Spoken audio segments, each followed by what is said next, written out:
ကျွန်တော်စီကောက်ဖောက်ပြီးကစားတဲ့ user ရဲ့တဲမှာကျွန်တော်အားရဆုံးမောင်းကတ်ကိုပြပါဆိုလို့ရှိရင်ဒီ user ရဲ့မောင်းကတ်ပဲဖြစ်ပါတယ်။ဘာလို့လဲဆို user 1000နဲ့ထွက်ရတော့မှ38သိန်းတောင်ပေါက်သွားတာ။နည်းနည်းနော်စကေတော့မဟုတ်ဘူးထင်တယ်။ဒီမှာလည်းကျွန်တော် video record လေးနဲ့တခြားလေးပြပေးတာပါ။သူထိုးတဲ့အတင်းတွေသူကစားတဲ့သူလောင်းထားတဲ့ပွဲတွေကိုကျွန်တော်အမှ video လေးနဲ့တခြားလေးစကွန် record တောင်းပြီးတော့ကျွန်တော်ပြခိုင်းတာပါ။ဇာကွာ3900ဗျာ။ဘယ်လိုလုံးလဲခမောင်းဝယ်တခြားစဉ်းစားကြည့်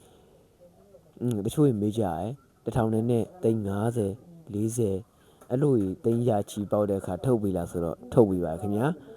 ထုတ်မရရပါဖြစ်လားဆိုတော့ဖြစ်ပါတယ်ဘယ်လိုဖြစ်လဲဆိုလို့ရှိရင်တော့ APP ဓာတ်ရိုက်ထုတ်တဲ့အခါခွဲပြီးတော့ထုတ်ရတာမျိုးဖြစ်ပါတယ်အဲ့လိုမျိုးခွဲပြီးတော့မထုတ်ချင်ကျွန်တော်တို့ကနိုင်တဲ့အငွေတွေကိုတကြောင်းနဲ့အခုထုတ်အခုရမှာလို့ချင်တယ်ဆိုလို့ရှိရင်ကျွန်တော်ရဲ့ Telegram user name ကိုလာဟိုင်းမှာကျွန်တော်နဲ့ငွေသွင်းငွေထုတ်လောက်ဆောင်လို့ရပါတယ်အခုထုတ်ရင်အခုရတယ်ထည့်ရင်လည်းအခုထည့်ရင်အခုရပါတယ်